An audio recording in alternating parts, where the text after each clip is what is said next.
tal como o conhecemos, está em constante mutação. Por décadas, a globalização foi a força motriz que moldou economias, conectou culturas e prometeu um futuro de prosperidade interligada. As barreiras comerciais caíram, as cadeias de suprimentos se estenderam por continentes, e a ideia de um mundo plano, onde a distância e as fronteiras importavam cada vez menos, parecia ser a realidade incontestável. No entanto, uma sombra antiga e familiar começou a se projetar sobre esse cenário: o protecionismo. O que antes era considerado uma relíquia de eras passadas, uma política econômica ultrapassada e prejudicial, ressurge com uma força renovada, questionando os pilares da interdependência global e levantando uma questão fundamental. Estamos testemunhando o fim da globalização? A mudança de paradigma que se observa entre 2024 e 2026 é palpável. As manchetes diárias ecoam ameaças de tarifas, retaliações comerciais e o fortalecimento de políticas que priorizam o nacional em detrimento do global. A figura de Donald Trump, com sua retórica America First e sua disposição em usar tarifas como arma geopolítica, tornou-se um símbolo dessa nova era. Suas recentes ameaças de impor tarifas de 10% em fevereiro e 25% em junho de 2026 a países europeus que se opõem à sua visão sobre a Groenlândia não são incidentes isolados, mas sim manifestações de uma tendência mais ampla e profunda. A União Europeia, por sua vez, já prepara uma retaliação de ouro 93 bilhões de dólares, ou aproximadamente 490 bilhões de dólares, sinalizando que a era da cooperação irrestrita pode estar chegando ao fim. Mas por que agora? Por que, após décadas de integração, o pêndulo parece balançar tão violentamente na direção oposta? A resposta é multifacetada e complexa. Crises econômicas recentes, como a de 2008 e a pandemia de Covid-19, expuseram a fragilidade das cadeias de suprimentos globais e a vulnerabilidade de nações excessivamente dependentes de fontes externas. Tensões geopolíticas crescentes, como a rivalidade entre EUA e China, a guerra na Ucrânia e a busca por autonomia estratégica, impulsionaram a necessidade de segurança econômica e autossuficiência. O nacionalismo, em suas diversas formas, ressurgiu como uma força política poderosa, prometendo proteger empregos e indústrias locais da concorrência estrangeira. A percepção de que a globalização beneficiou desigualmente diferentes segmentos da sociedade, criando vencedores e perdedores, também alimentou o descontentamento e a demanda por políticas mais protecionistas. Este é o cenário em que nos encontramos, um ponto de inflexão onde o futuro da economia global está sendo reescrito, e a pergunta sobre o fim da globalização se torna mais pertinente do que nunca.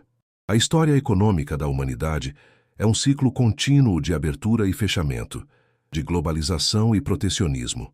Longe de ser um fenômeno novo, o protecionismo tem raízes profundas e manifestações variadas ao longo dos séculos.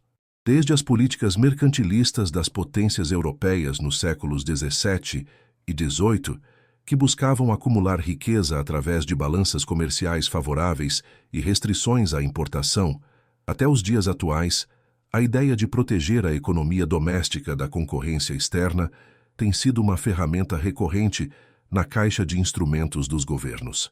Um dos exemplos mais emblemáticos do protecionismo na história moderna é o Tariff Act de 1930, mais conhecido como Smoot-Hawley Tariff Act, nos Estados Unidos. Promulgada em meio à Grande Depressão, essa lei elevou as tarifas sobre mais de 20 mil produtos importados para níveis recordes. A intenção era proteger a agricultura e a indústria americanas da concorrência estrangeira, na esperança de estimular a produção e o emprego domésticos.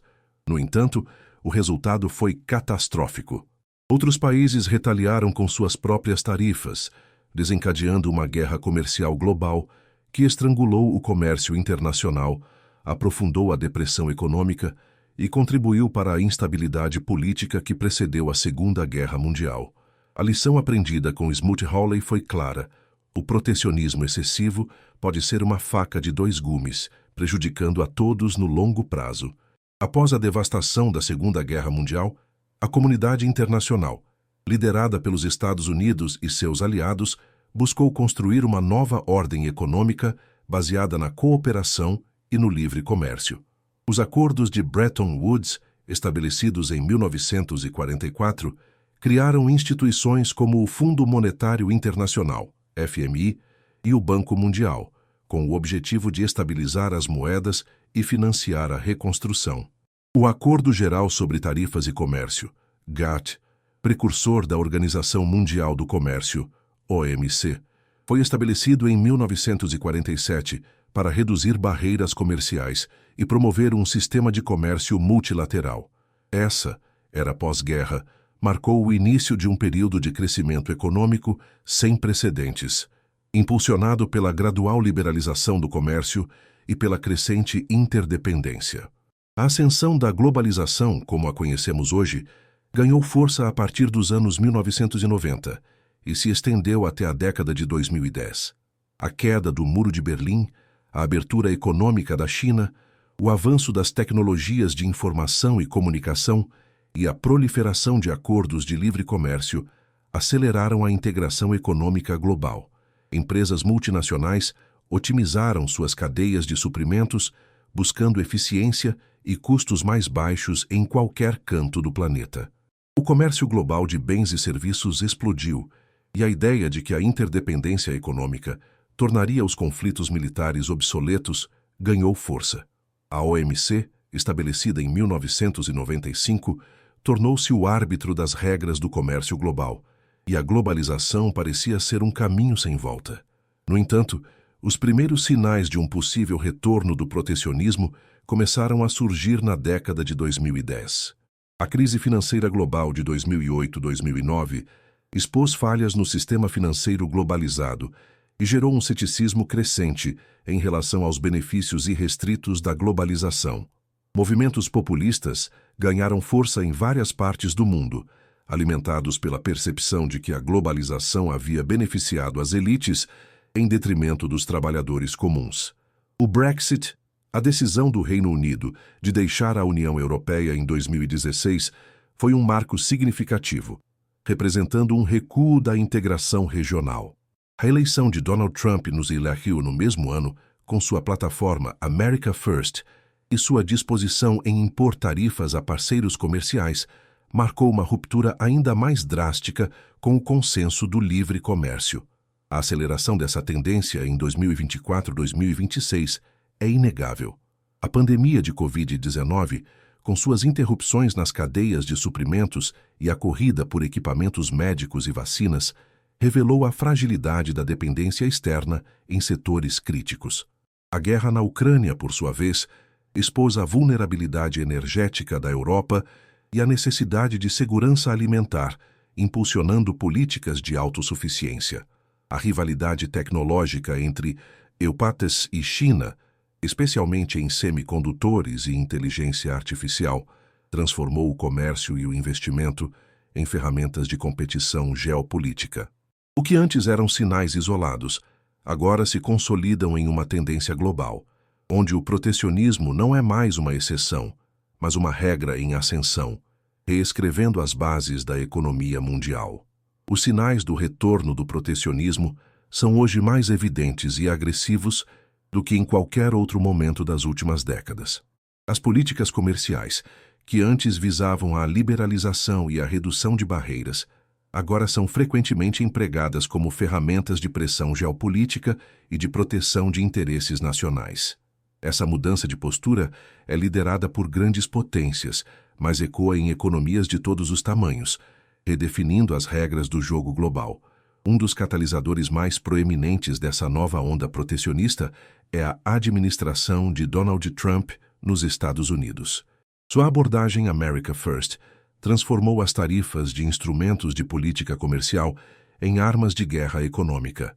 As recentes ameaças de Trump de impor tarifas de 10% sobre importações de 8 países europeus a partir de 1º de fevereiro de 2026 e de elevar essa alíquota para 25% em 1º de junho de 2026, caso não haja um acordo sobre a Groenlândia, são um exemplo claro dessa estratégia. Essas tarifas não visam apenas a proteger indústrias domésticas, mas a forçar concessões políticas e a reafirmar a hegemonia americana em questões estratégicas. A justificativa para essas tarifas, segundo Trump, é a segurança nacional e a necessidade de controlar a Groenlândia para projetos de defesa antimísseis, transformando uma disputa territorial em uma guerra comercial. A resposta da União Europeia não tardou e é um dos sinais mais contundentes da escalada protecionista. Em uma reunião de emergência convocada em Bruxelas no dia 18 de janeiro de 2026, os líderes do bloco europeu anunciaram a preparação de uma retaliação tarifária de 93 bilhões, o equivalente a aproximadamente 490 bilhões, contra produtos americanos. Essa medida não é apenas uma resposta defensiva, mas uma demonstração de que a UE está disposta a usar suas próprias ferramentas comerciais para proteger seus interesses e sua soberania. A lista de produtos americanos que podem ser alvo dessas tarifas é vasta, abrangendo desde produtos agrícolas a bens de alta tecnologia, sinalizando uma guerra comercial de proporções significativas. A retaliação da UE é um espelho da política de Trump, onde tarifas são usadas para impor custos ao adversário, em vez de buscar a cooperação. O protecionismo, no entanto, não é exclusividade dos Estados Unidos e da União Europeia. Em outras partes do mundo, países como a China, a Índia e até mesmo o Brasil têm adotado ou fortalecido suas próprias políticas protecionistas. A China, por exemplo, tem investido pesadamente em políticas de autossuficiência tecnológica, especialmente em semicondutores, buscando reduzir sua dependência de fornecedores estrangeiros e proteger suas indústrias estratégicas. Isso se manifesta em subsídios massivos a empresas domésticas e em barreiras não tarifárias que dificultam a entrada de produtos e tecnologias estrangeiras. A Índia, sob a bandeira de Make in India, tem implementado políticas de substituição de importações e de incentivo à produção local, com o objetivo de criar empregos e fortalecer sua base industrial. O Brasil, embora historicamente mais aberto ao comércio, também tem flertado com políticas industriais e de conteúdo local em setores específicos, buscando proteger sua indústria da concorrência externa. Esse cenário é impulsionado por um nacionalismo econômico crescente. A ideia de que cada nação deve priorizar seus próprios interesses econômicos, proteger seus empregos e suas indústrias e garantir sua segurança em setores estratégicos ganhou força em todo o espectro político. A globalização, que prometia eficiência e interdependência, é agora vista por muitos como uma fonte de vulnerabilidade e de perda de soberania. Governos estão cada vez mais dispostos a intervir na economia, seja através de subsídios, barreiras comerciais ou políticas industriais, para alcançar esses objetivos nacionais. Como consequência, observa-se uma tendência de blocos econômicos se fechando. Acordos comerciais regionais, como o USMCA, que substituiu o NAFTA, aprofundam a integração entre seus membros, mas podem criar barreiras para países de fora. A própria União Europeia, embora seja um bloco de livre comércio, fortalece suas fronteiras externas e busca maior autonomia estratégica em relação a outros blocos. A China, por meio de iniciativas como a Belt and Road Initiative, busca criar sua própria esfera de influência econômica, com regras e padrões que favorecem suas empresas e seus interesses. O mundo, que antes parecia convergir para um único sistema econômico global, agora se fragmenta em esferas de influência econômica distintas e, por vezes, antagônicas. Os dados corroboram essa tendência. Estima-se que 80% dos países registraram um aumento nas tarifas ou em outras barreiras comerciais em 2026. Essa estatística alarmante sublinha a extensão e a profundidade do retorno do protecionismo, que não é mais um fenômeno marginal, mas uma característica dominante da paisagem econômica global. A era da globalização irrestrita parece estar cedendo lugar a um novo regime, onde a competição estratégica e a proteção de interesses nacionais ditam as regras do comércio e do investimento. O impacto do retorno do protecionismo na globalização é profundo e multifacetado, reconfigurando as estruturas econômicas que foram construídas ao longo de décadas. A promessa de um mundo interconectado, onde a eficiência ditava a localização da produção e o comércio fluía livremente, está sendo substituída por uma realidade de fragmentação e competição estratégica. Um dos efeitos mais visíveis é a reconfiguração das cadeias de suprimentos. A busca por eficiência e custos baixos levou à criação de cadeias de suprimentos complexas e globalizadas, com componentes e produtos sendo fabricados em diferentes países antes de serem montados e distribuídos. A pandemia de Covid-19, no entanto, expôs a fragilidade desse modelo, com interrupções na produção e no transporte que causaram escassez de produtos essenciais, desde máscaras e respiradores até semicondutores. Em resposta, empresas e governos estão agora priorizando a resiliência e a segurança, em detrimento da eficiência pura. Isso se traduz em estratégias como o reshoring, trazer a produção de volta para o país de origem, o nearshoring, mover a produção para países vizinhos, e o friendshoring, mover a produção para países aliados. Embora essas estratégias possam aumentar a segurança das cadeias de suprimentos, elas também resultam em custos de produção mais elevados, menor eficiência e, em última instância, preços mais altos para os consumidores. A complexidade logística e a necessidade de diversificação de fornecedores também aumentam, tornando a gestão das cadeias de suprimentos um desafio ainda maior. Essa reconfiguração contribui para uma fragmentação econômica global. O mundo, que antes parecia convergir para um único sistema econômico, agora se divide em blocos distintos e menos interconectados. As regras do comércio e do investimento, que antes eram universalmente aceitas sob a égide da OMC, agora são contestadas e reescritas por potências que priorizam seus próprios interesses. Essa fragmentação pode levar a um ambiente de negócios mais incerto, com empresas enfrentando diferentes conjuntos de regras e barreiras em cada bloco.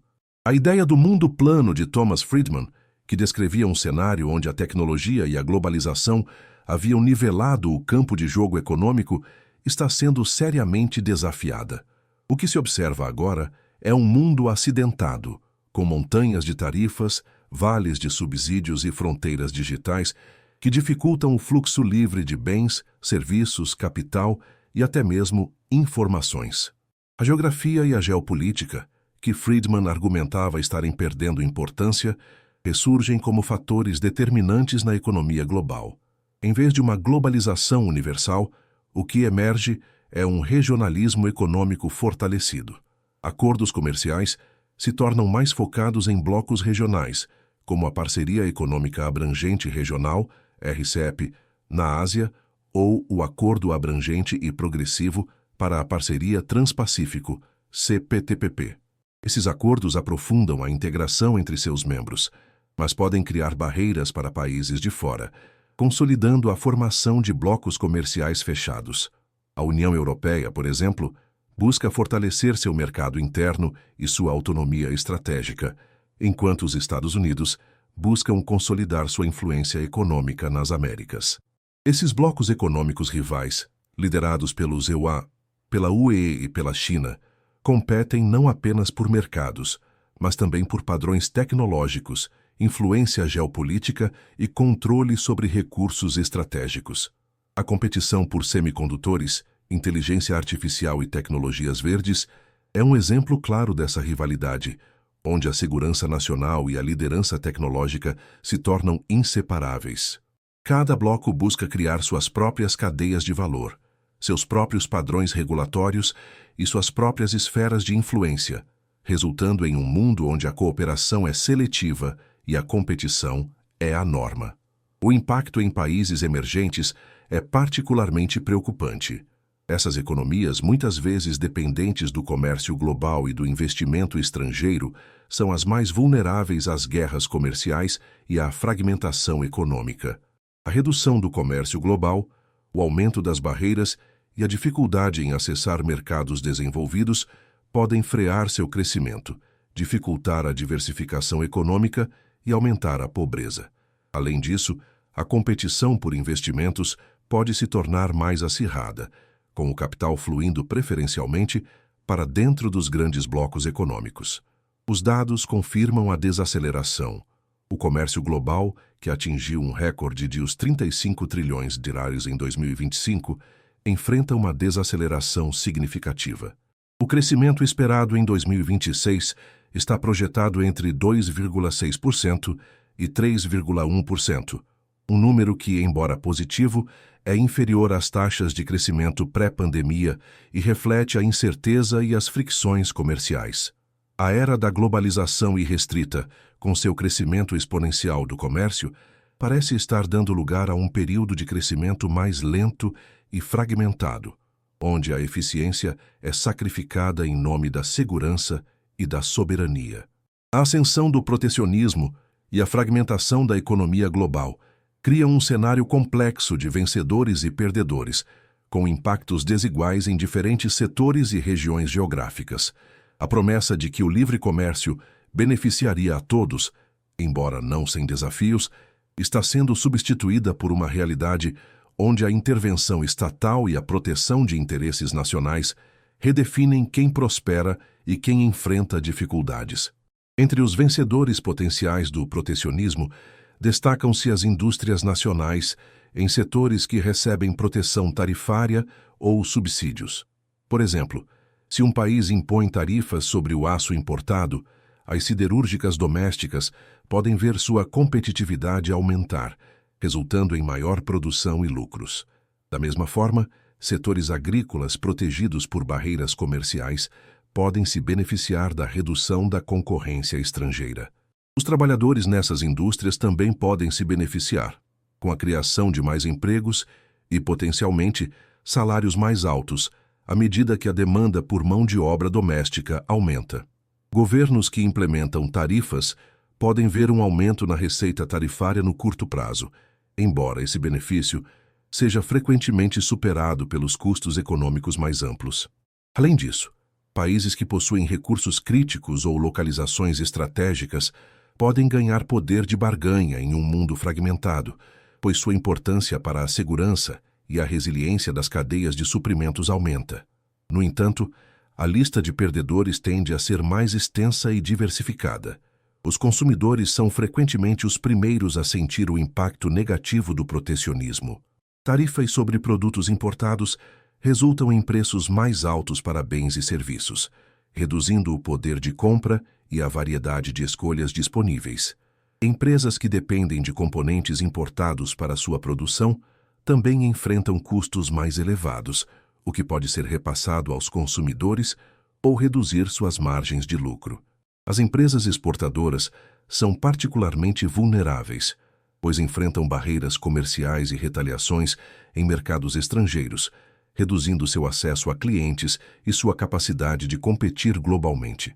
As corporações multinacionais, que construíram suas operações com base em cadeias de suprimentos globalizadas, enfrentam a complexidade de navegar por diferentes regimes tarifários e regulatórios, aumentando seus custos operacionais e reduzindo sua eficiência. Os países emergentes e em desenvolvimento, que muitas vezes dependem fortemente do comércio global e do investimento estrangeiro para seu crescimento, são os mais prejudicados. A redução do comércio global, o aumento das barreiras e a dificuldade em acessar mercados desenvolvidos podem frear seu crescimento, dificultar a diversificação econômica e aumentar a pobreza.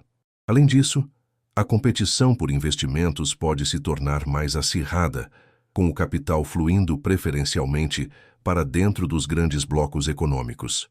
O impacto setorial do protecionismo é variado. No setor agrícola, por exemplo, subsídios e barreiras comerciais podem proteger os produtores domésticos, mas também distorcer os mercados globais e prejudicar os agricultores de países em desenvolvimento. No setor de tecnologia, a busca por campeões nacionais e as restrições à transferência de tecnologia podem levar à fragmentação e à desaceleração da inovação global. Na manufatura, os esforços de reshoring podem criar empregos em alguns países, mas também aumentar os custos de produção e reduzir a competitividade global. Geograficamente, os impactos também são desiguais. Nos Estados Unidos, o protecionismo pode levar à criação de empregos em setores específicos, e a proteção de indústrias estratégicas, mas os consumidores americanos provavelmente enfrentarão preços mais altos e menos opções. Na Europa, o fortalecimento do mercado interno pode oferecer alguma resiliência, mas as empresas exportadoras europeias podem sofrer com as barreiras em outros mercados. Na Ásia, as economias altamente dependentes da exportação, como a China, o Vietnã e a Coreia do Sul, são particularmente vulneráveis a uma desaceleração do comércio global e ao aumento das barreiras. O Brasil, como uma grande economia emergente e exportadora de commodities, enfrenta um cenário de oportunidades e riscos que será explorado em mais detalhes. Em suma, o retorno do protecionismo não é um jogo de soma zero, mas um cenário onde a redistribuição de ganhos e perdas é complexa e com consequências de longo alcance para a economia global. Para o Brasil, uma economia emergente com forte vocação para a exportação de commodities e uma indústria que historicamente buscou proteção, o retorno do protecionismo global apresenta um cenário de oportunidades e riscos complexos. A forma como o país navegará por essa nova realidade determinará seu posicionamento na economia mundial das próximas décadas. Entre as oportunidades, o Brasil pode se beneficiar da reconfiguração das cadeias de suprimentos globais. Se as tensões comerciais entre grandes blocos como EUA e UE ou EUA e China levarem à busca por produtos alternativos, o Brasil, com sua vasta capacidade agrícola e de recursos naturais, pode se posicionar como um fornecedor confiável. Por exemplo, se a UE impuser tarifas retaliatórias sobre produtos agrícolas americanos, pode haver um aumento na demanda por produtos brasileiros como soja, carne e milho. A diversificação de parceiros comerciais, que já é uma estratégia brasileira, torna-se ainda mais crucial. A redução da demanda por commodities, no entanto, é um risco significativo. Em um cenário de guerra comercial global e desaceleração econômica, a demanda por matérias-primas pode diminuir, impactando negativamente as exportações brasileiras e os preços das commodities, que são vitais para a balança comercial do país. Uma recessão global impulsionada pelo protecionismo teria um efeito cascata sobre a economia brasileira, reduzindo o investimento estrangeiro e o crescimento do PIB. Outro risco é o possível aumento de tarifas contra o Brasil. Embora o país não esteja diretamente envolvido nas disputas sobre a Groenlândia, a escalada protecionista pode levar a que grandes blocos econômicos busquem proteger suas próprias indústrias da concorrência de países emergentes. O Brasil, com sua indústria agrícola competitiva e alguns setores manufatureiros, pode se tornar alvo de novas barreiras comerciais, dificultando o acesso a mercados importantes. O impacto nas exportações agrícolas é particularmente sensível. A agricultura brasileira é uma das mais eficientes e competitivas do mundo, sendo um pilar da economia nacional. No entanto, é também um setor frequentemente alvo de subsídios e barreiras protecionistas em países desenvolvidos. Se a UE, por exemplo, aumentar suas próprias políticas protecionistas para proteger seus agricultores, as exportações brasileiras de carne, açúcar e etanol podem enfrentar maiores dificuldades.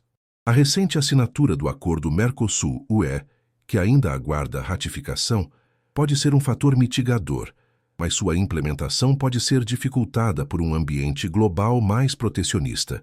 No que tange às importações de tecnologia, o Brasil pode enfrentar desafios.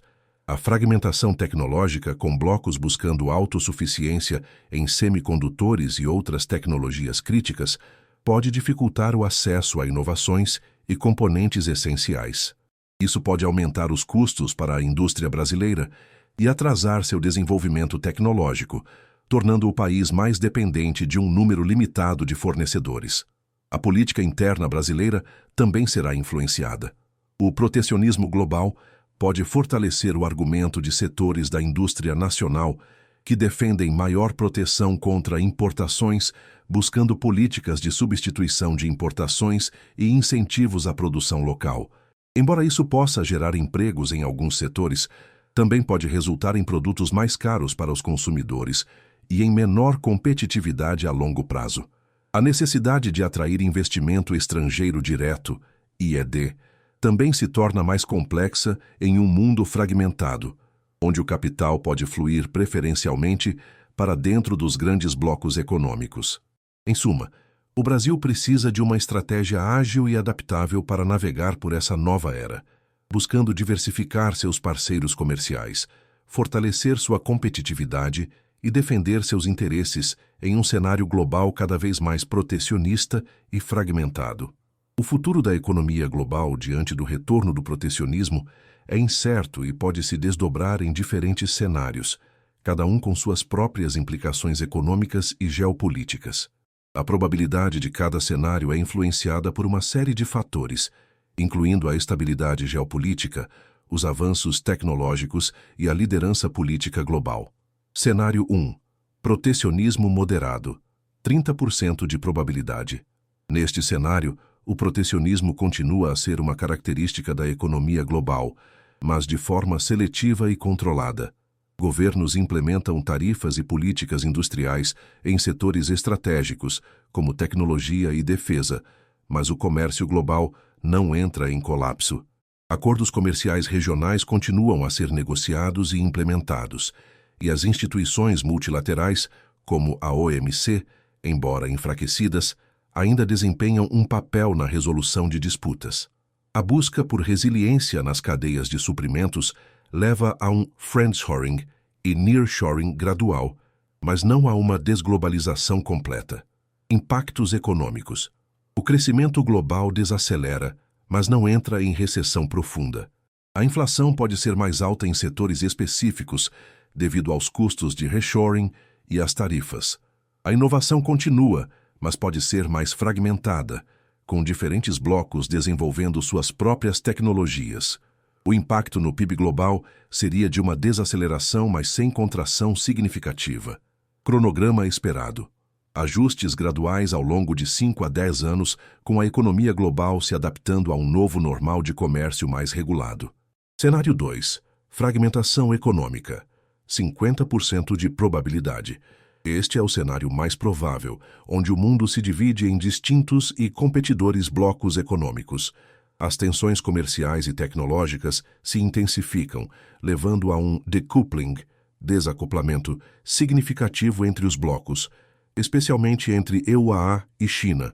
Barreiras comerciais se tornam a norma, e a cooperação econômica global é substituída por uma competição estratégica. Cada bloco busca autossuficiência em setores críticos, e as cadeias de suprimentos são redesenhadas para serem intrabloco. Impactos econômicos. O crescimento do PIB global desacelera significativamente, e a inflação se torna uma preocupação persistente devido à ineficiência das cadeias de suprimentos e à duplicação de infraestruturas. A inovação pode ser prejudicada pela falta de colaboração e pela duplicação de esforços. O impacto esperado no PIB global, neste cenário pessimista, seria de 0,5% a 2%, representando uma perda substancial de riqueza. A volatilidade dos mercados financeiros aumenta e o investimento estrangeiro direto diminui. Cronograma esperado. O desacoplamento e a formação de blocos aceleram ao longo de 10 a 15 anos, com o mundo se tornando visivelmente dividido em esferas de influência econômica. Cenário 3. Colapso da globalização. 20% de probabilidade. Neste cenário mais pessimista, as guerras comerciais escalam para um conflito econômico total, levando a um colapso generalizado do comércio global e das instituições multilaterais. O protecionismo se torna extremo, com países fechando suas fronteiras para importações e exportações, e a cooperação internacional se desintegra. Isso resultaria em uma deglobalização severa, onde a interdependência econômica é drasticamente reduzida. Impactos econômicos. Uma recessão ou depressão global severa, com desemprego massivo, colapso das cadeias de suprimentos e escassez generalizada de bens.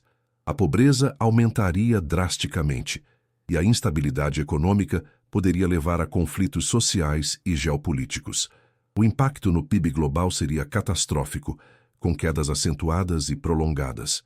Cronograma esperado, um declínio rápido e acentuado dentro de 5 anos, com consequências de longo prazo para a prosperidade global.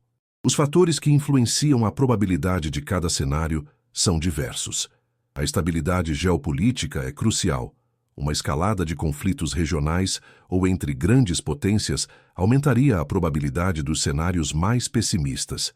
Os avanços tecnológicos, embora possam impulsionar a globalização, também podem ser usados para fortalecer o protecionismo, como na busca por autossuficiência em semicondutores. A liderança política desempenha um papel fundamental. Líderes dispostos a cooperar e a defender o livre comércio podem mitigar os riscos, enquanto líderes nacionalistas e protecionistas podem acelerar a fragmentação. A capacidade das instituições internacionais de se adaptar e de mediar conflitos também será determinante. O mundo está em um ponto de inflexão e as decisões tomadas nos próximos anos moldarão a trajetória da economia global por décadas. A questão central que permeia esta análise é se o retorno do protecionismo sinaliza o fim da globalização. A resposta, como muitas questões complexas, não é um simples sim ou não. É mais provável que estejamos testemunhando uma transformação profunda da globalização, em vez de seu completo desaparecimento. A interconexão que foi construída ao longo de décadas não será desfeita da noite para o dia, mas sua natureza e suas regras estão sendo fundamentalmente reescritas. A globalização, em sua forma mais pura, prometia um mundo sem fronteiras econômicas, onde a eficiência ditava a produção e o comércio fluía livremente. Essa visão, no entanto, foi desafiada por crises econômicas, tensões geopolíticas e uma crescente percepção de que a interdependência excessiva pode gerar vulnerabilidade. O protecionismo que ressurge com força é uma resposta a essas vulnerabilidades, uma tentativa de recuperar a soberania econômica e garantir a segurança nacional em um mundo cada vez mais incerto. O que emerge como o futuro provável é um regionalismo econômico fortalecido. Em vez de um único mercado global, o mundo tende a se organizar em grandes blocos econômicos, cada um com suas próprias cadeias de suprimentos, padrões regulatórios e esferas de influência. A União Europeia, os Estados Unidos, com sua influência nas Américas, e a China, com sua Belt and Road Initiative e sua busca por autossuficiência asiática, são os principais polos dessa nova ordem. O comércio e o investimento continuarão a existir, mas serão mais concentrados dentro desses blocos e mais regulados nas transações interblocos. As implicações para as próximas décadas são vastas. As cadeias de suprimentos, embora mais resilientes e seguras, serão menos eficientes e mais caras. Isso pode levar a um aumento nos custos de produção e, consequentemente, a preços mais altos para os consumidores em todo o mundo. A busca por segurança econômica e autossuficiência em setores estratégicos como semicondutores, energia e alimentos se tornará uma prioridade para a maioria dos governos. Isso pode levar a um aumento nos subsídios estatais e nas políticas industriais, distorcendo a concorrência e potencialmente desacelerando a inovação global. A ascensão do protecionismo também pode levar a uma fragmentação tecnológica, com a criação de cortinas de ferro digitais, onde diferentes blocos desenvolvem suas próprias tecnologias e padrões, dificultando a interoperabilidade e a colaboração global. As instituições internacionais como a OMC, o FMI e o Banco Mundial enfrentarão o desafio de se adaptar a um mundo mais fragmentado e competitivo, onde a cooperação multilateral é mais difícil de alcançar. Sua relevância e eficácia dependerão de sua capacidade de mediar conflitos e de promover um mínimo de regras comuns em um ambiente de crescente desconfiança. O que esperar em 2026-2030 é a continuação e a intensificação das tendências observadas. As tensões comerciais, como as ameaças de tarifas de Trump e a retaliação da UE, se tornarão mais frequentes. As políticas industriais, visando a proteção de setores estratégicos, serão a norma. A competição estratégica entre grandes potências, especialmente EUA e China, moldará as decisões econômicas e geopolíticas. O investimento estrangeiro direto pode se tornar mais seletivo, fluindo preferencialmente para dentro dos blocos econômicos ou para países considerados aliados estratégicos. Em última análise, a globalização, em sua forma idealizada de um mundo sem barreiras, pode estar realmente chegando ao fim.